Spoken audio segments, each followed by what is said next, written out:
उधर कोई जनाबे वाला अपना शौक पूरा कर रहा होता है और खुश हो रहा होता है कि मैंने आज फलां की डोर काटी है, मैंने फलां की पतंग गिराई है। और इधर ये नौजवान उसी डोर से अपना गला कटने के बाद रोड पे तड़प तड़प के मर रहा था। उधर कोई शौक पूरा कर रहा था और इधर इधर किसी माँ के जिगर का टुकड़ा सड़क के ऊपर तड़प रहा था।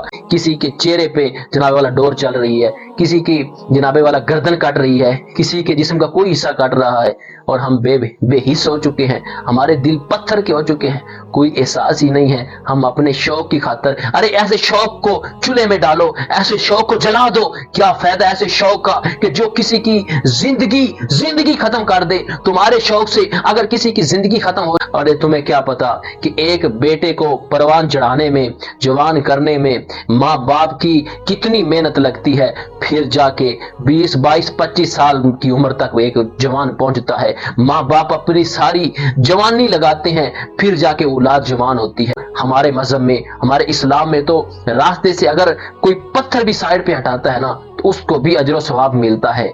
मैं पूछना चाहता हूं इन पतंगबाजों से, अरे तुम्हें क्या मिलता है? पतंगबाजी करते हो, तुम्हें इससे क्या फायदा हासिल होता है? मुझे कोई एक फायदा बता दो कि इससे तुम्हें ये फायदा हासिल होता हो, या तुम्हारे बड़े पतंगबाजी करते रहे हैं उनको कोई फायदा हासिल हो। फिर हम कहते हैं जी हुकूमत एक्शन ले। मैं पूछता हूँ हुकूमत किस किस बात पे एक्शन ले? दूध में पानी हम मिलाएं और एक्शन हुकूमत ले, बीमार जानवरों का गोश्त हम बेचें और एक्शन हुकूमत ले, चोरी डकैती हम करें और एक्शन हुकूमत ले। फैसलाबाद के अंदर जो एक इंतहाई दिल खराश वाकया पेश आया कि एक नौजवान जिसकी ईद के फौरन बाद शादी थी, वो बाजार जाता है किसी काम की गरज से, रास्ते में पतंग की डोर उसकी जिंदगी का खात्मा कर देती है।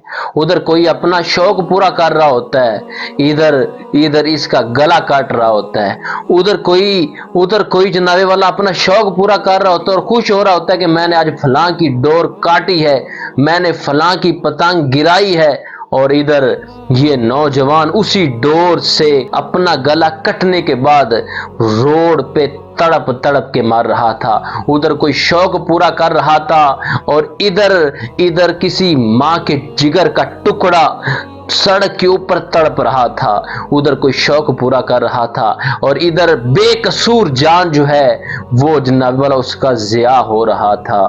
एक ऐसा नौजवान के जिसका कसूर नहीं है और ईद के फौरन बाद उसकी शादी है और घर जनाब वाला खुशियों का होगा, माँ बाप बहन भाई तैयारियों में होंगे, वो खुशियों वाला घर जो है वो गमी में तब्दील हो जाता है।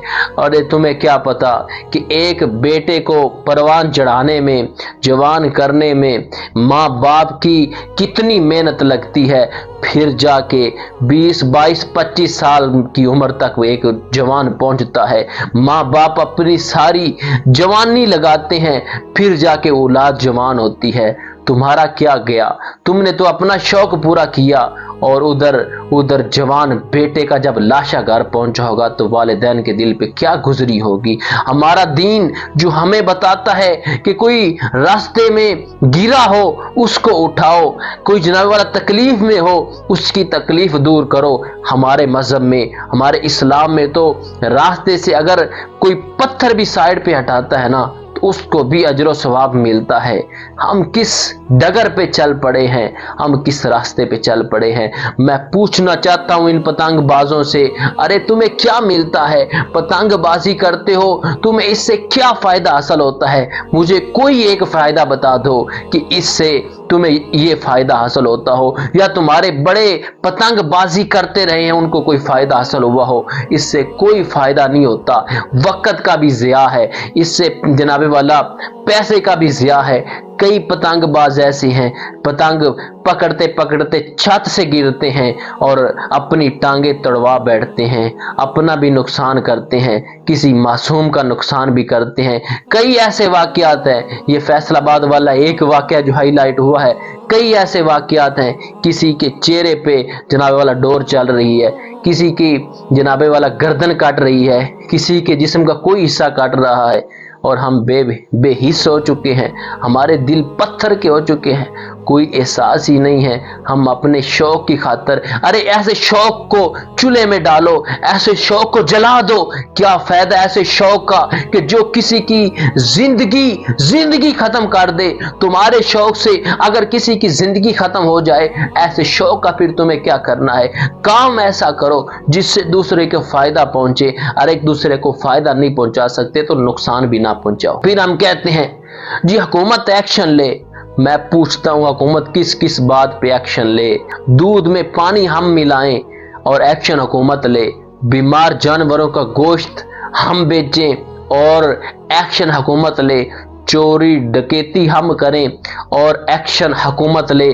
بجلی چوری ہم کریں، ایکشن حکومت لے. دوسروں کے حقوق پہ اور دوسروں کے حق پہ ڈاکہ ہم ڈالیں، ایکشن حکومت لے. ارے بھائی کس بات پہ حکومت ایکشن لے گی؟ کیا ہمارا ضمیر مر چکا ہے؟ ہر گھر کا کوئی نہ کوئی سربراہ ہوتا ہے. کسی کا باپ سربراہ ہے، کسی کا بھائی سربراہ ہے، کسی کا چچا سربراہ ہے. تو کیا ہم اپنے گھر کو بھی نہیں سنبھال سکتے؟ جو ہمارے ماتحت ہیں ہم ان کو یہ بات نہیں سمجھا سکتے کہ تم نے ایسا کام نہیں کرنا، تم نے پتنگ بازی نہیں کرنی؟ کیا ہم نہیں سمجھا سکتے؟ جب تک ہم اپنی اصلاح نہیں کریں گے، اپنے گریبان میں نہیں جھانکیں گے، تب تک ہم اپنا اور اپنے قوم کا، اپنے ملک کا نقصان کرتے رہیں گے. یہ معاشرہ اس وقت ترقی کرے گا کہ جب ہم اپنی اصلاح کریں گے، پھر یہ معاشرہ یوں کھڑا ہو جائے گا انشاءاللہ.